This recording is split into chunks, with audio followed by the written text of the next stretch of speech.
তো এই জামাত তো 71 সালে আমাদের বিরোধিতা করছে, আমাদের মা বোনের ইজ্জত নেওয়ার জন্য চেষ্টা করা হয়েছে পাকিস্তান হানাদার বাহিনী দিয়া।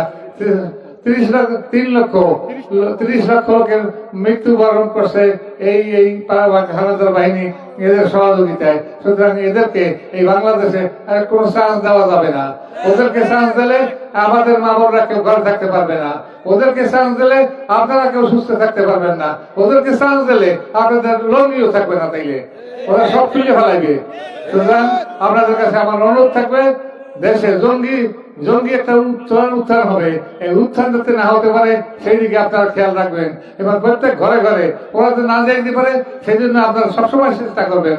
আমরা 22 তারিখের পর হইতে আমরা ওনাদের কোনো ঘরে না যাইতে আমরা সেইভাবে ব্যবস্থা করবো। 22 তারিখের পর হইতে আমরা প্রত্যেক ওয়ার্ড থেকে আমরা 10টা করিয়া 20টা করিয়া আমরা 5 জন করিয়া 7 জন করিয়া মানুষ পাঠাই দেবো, প্রত্যেকের ঘুরবে আর প্রত্যেক বাড়ি বাড়ি যাবে, যাতে ওরা কোনো বাড়ি দিয়ে দেখতে না পারে। সুতরাং ওরাও কৌশল নেবে, আমরাও কৌশল করব। ওদের কৌশলকে আমরা আটকাইতে হইবে নাকি? ঢুক দেয় না, যে ঢুক দেয়, ডুডু খেলা দেখছেন না, ডুডু খেলা দেখছে, আমার এই ভাব কেউ ধরতে না।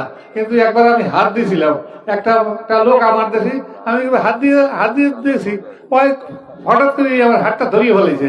হাতটা 10টা এমন করে একটা ধারা দিয়েছে, মনে করছি যে ওই যাইবে কেউ দিয়ে, কিন্তু ওই আমার হাতটা ছাড়ি দিয়ে আমার পাটা ধরিয়ে দিয়েছে।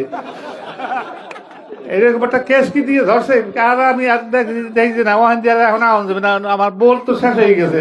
সুতরাং আমি এখন দাঁড়াই গেছি, এইভাবে 3 বার আবার ধরিয়ে রাখছে, তারপরে আর ধরতারা নেই।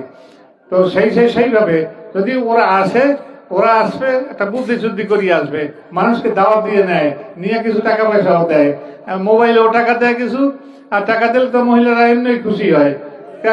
নিজে আমার বউরাও তো টাকা তো দিতে পারি 5,000 50,000, তাহলে সেদিন সে খুব খুশি থাকে। আজ কইছি আমার বউরে, ঠিক আছে একটা চুরি কিনে দেবো, 2টা চুরি কিনে দেবো, তুমি ক্যানভাসে যাও, তাই সে তো ক্যানভাস এমনি করে। তো সুতরাং